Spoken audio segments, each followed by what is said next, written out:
Check 1, 2, 3. This is the GH5 with the 35mm SLR Magic lens set to T0.95. For audio, we are using the AT897 going through the Beachtek DXA Micro Pro Plus. But this is using the NEEWER MS60B. I'm just enjoying this light so much that I just kind of want to see it in every environment, in every way, shape, and form, just to see if I can find its limitations. It's surprised me so far, needless to say. I mean, this is set to 10%, I believe. Now that's cutting a little more in front of my face, set to 10%.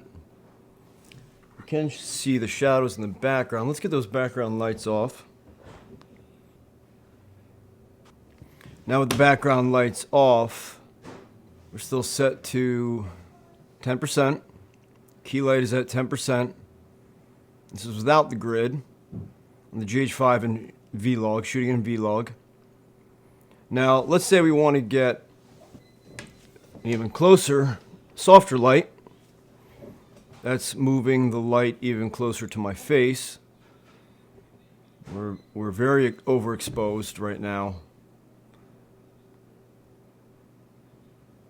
Let's see. Let's go down in ISO.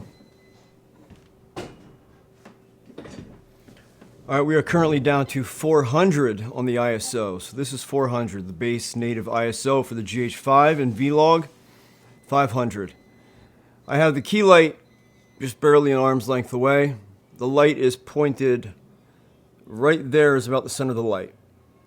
So the light is skimming the front of my face right now, currently.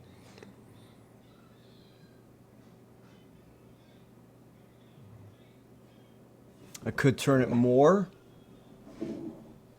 so that it's away from that wall, just giving the front of my face a little bit of light. We are now about almost 3 stops underexposed, which is where I like to be. That's my sweet spot. Between 2 and 3, usually at least 2.5.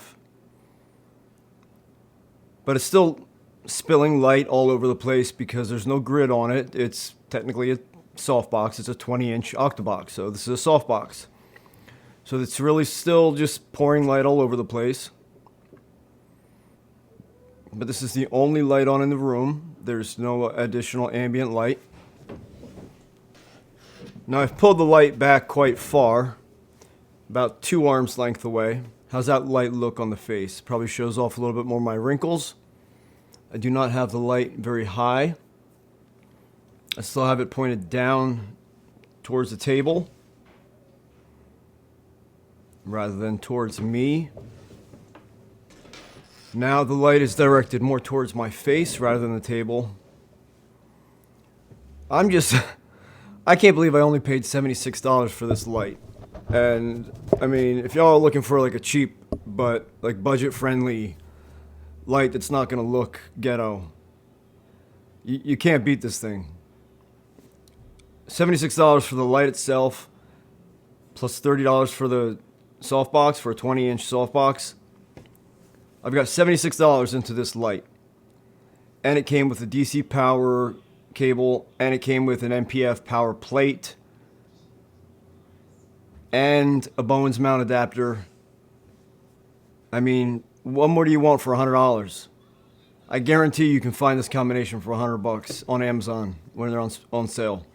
Let's play around a little bit more with the angle of the lighting though. So that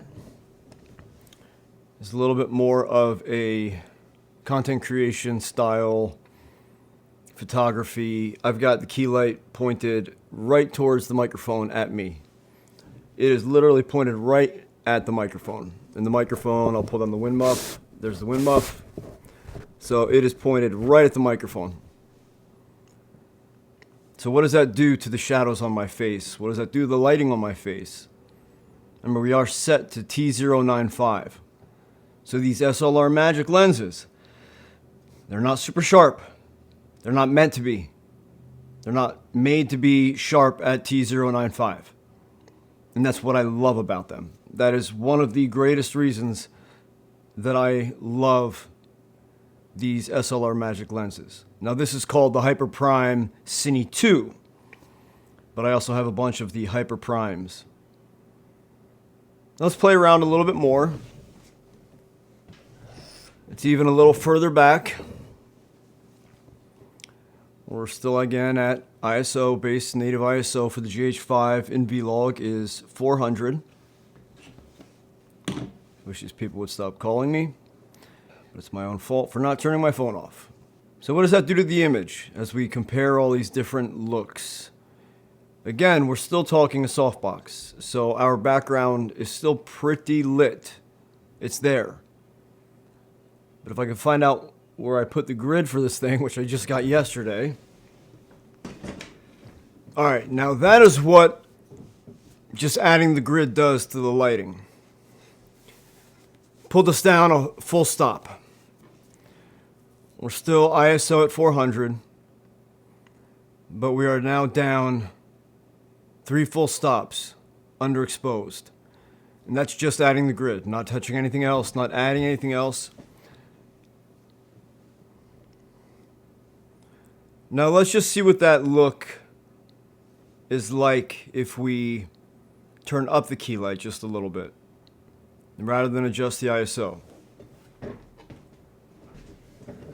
Okay, so I doubled the key light to 20%. So we went from 10% to 20%. We lost about half a stop, or we gained about half a stop, so we are now 2.5 stops underexposed. But the light is still pretty high.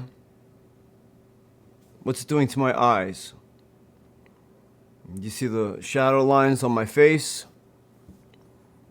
But it is pointed directly here. So it's still getting quite a bit of that edge light to me. The edge of that grid is still coming towards me because it's so far away. Now, all I did was bring the light closer. This is an overhead light. It's about 1.5 arms lengths away. The grid is directly pointed at my face, and you can see how it accents a little bit more of the forehead. I'm not even using a monitor right now. I didn't pull one out. I just grabbed the GH5 because it was close by, not to mention the fact that I love the GH5. Always have, always will. I don't even need an excuse to record with the GH5. I'll just grab it and do it. So let's take that key light, since it is pointed right at my face right now. So if I turn this way, I should have full side lighting. If I turn this way, about a 3/4 turn, I should have a nice shadow on the side of my face. Now we have the light very close to me. It's 1 arm length away, but it's skimming the front of my face. It's not pointed directly at me. In fact, the edge of the grid is aimed at my chest. That is the way I have it right now. This is a 20-inch softbox, and so the edge of the grid is pointed right at my chest. But we're still at 400 ISO.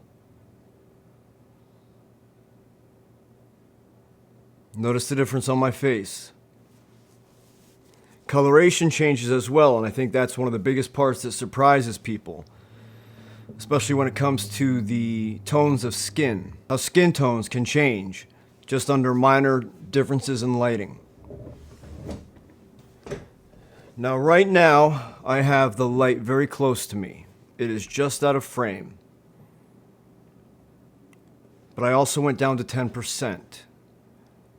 So this is what the light would look like very close to me, pointed directly at my face at 10%. I know people who shoot their interviews like this. Not people, I know one person who shoots his interviews like this because he loves the look. And that's his look. And he does a great job at it.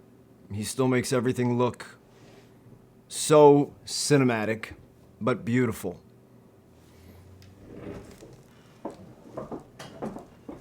Now if I just take that light and I turn it so that, again, now the edge of the grid is at my chest, just skimming the front of my face,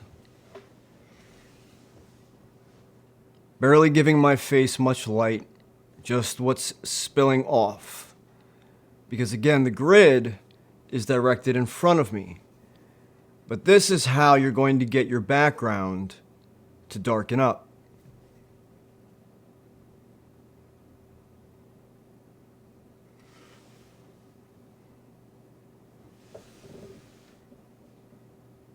Now, if I were to be back in the shadows,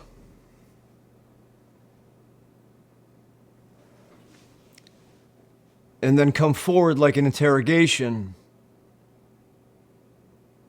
this is how a lot of the times that would be lit, so that there's still some lighting back here that does provide a little bit of an ominous look. And then coming in directly into frame, right in front of that key light. This is how people achieve that look.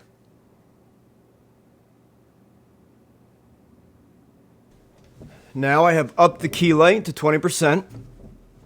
We've got more light on me directly. That would be about right about there. That's with the key light right on me. Again, remember we are using a manual focus only lens. This is the SLR Magic 35mm T095, which, I'll say it again, just happens to be one of my favorite lenses of all time. I love this lens. For Micro Four Thirds, this is just a phenomenal lens. I love everything about it up till about 4. Then I start to lose interest in it. But even at T2, 2.8, etc., and up to 4, that's when I think that it just looks more generic after 4. Now I'm going to show you something I don't typically do, which is a side light. This is with my key light at my side. Not fully at my side, but about 10% off. So it's just slightly off kilter. But the light itself is on this plane right here. If you follow a line directly from my hand, that will go right to the center of the light. So that's where the lighting is currently under this circumstance.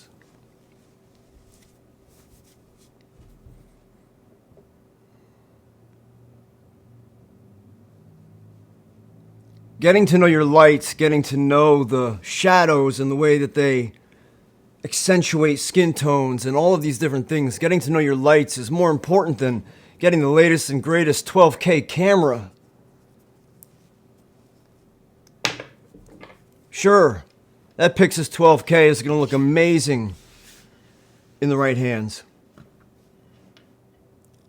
But if it's in the hands of someone who doesn't know anything about lighting, it's still going to look like hot garbage. Just a pile of garbage. Now this is an interesting light because one of the nice things about these grids, these small grids, is you can get the look of a softbox while still directing your light right as you want it. Look how I darken up that background. Got a nice dark background.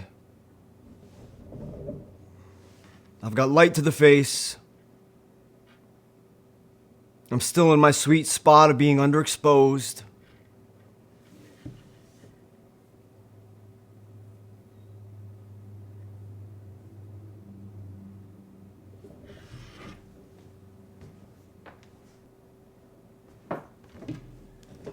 So now I'm down to 10%.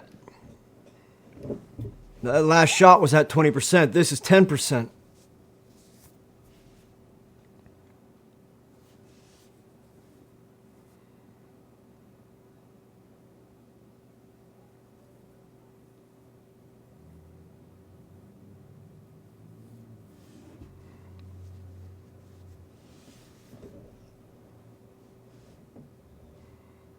And I'm doing this test to show you guys how much you can change things with just simple lighting technique. And you know what? I even want to take away the word technique, not just lighting technique, because that's all over YouTube. How much you can change things with simple lighting differences.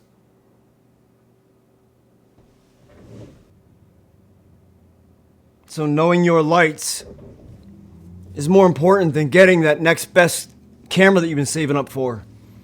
Unless you're really just shooting with something very basic, and I mean basic. I'm talking pre-GH4. Because even the GH4 can give you a phenomenal image. I mean, heck, the GH3, the Panasonic GH3 is still a beautiful tool. But I think around the time of the GH4, that's when I started my film journey with the GH4, G7, G85, GX850, GX85, G9. You know, I tell that story all the time. But even then, I got so much compliments, so many compliments with the footage from my GH4 and G7 and G85, those three cameras together. And it started my career. It kick-started me into what I do now.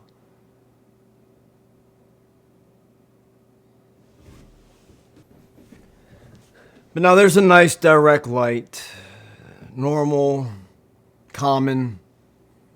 Light is an arm length away, one full arm's length away, pointed mostly at the front of my face. We're at the base, native ISO 400. Does it give you anything? Does it make you feel anything? When you look at the image, do you feel something? Do you feel grit? Do you feel texture? Or do you just feel,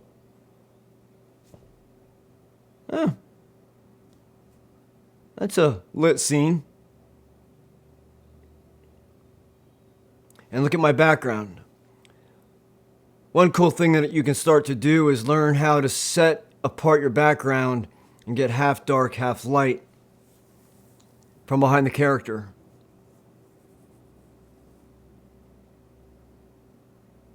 But again, remember, we're using a 60-watt, tiny little NEEWER MS60B with a 20-inch softbox. And I paid $106 for this combination. You can absolutely shoot a documentary or a film with this if you know what you're doing. And you're using bounces and scrims and blackouts and everything else. You can absolutely shoot a film with just this light. If it's all you had. So if you only have $106, you go buy this light for $106 and then you go start your career. So I'm going to leave you with that. Here at The Growing Pro, we share our experiences that will hopefully help you circumvent this entire process that takes lots and lots of time and money. And we want you to get there faster so that you're making money with your craft faster. Because art is beautiful. When art is done for art's sake, absolutely. But there's something even more beautiful when art is done to pay the bills. Because you get to do what you love and get paid to do it. Thanks for watching another video here, guys. I'll catch you next one.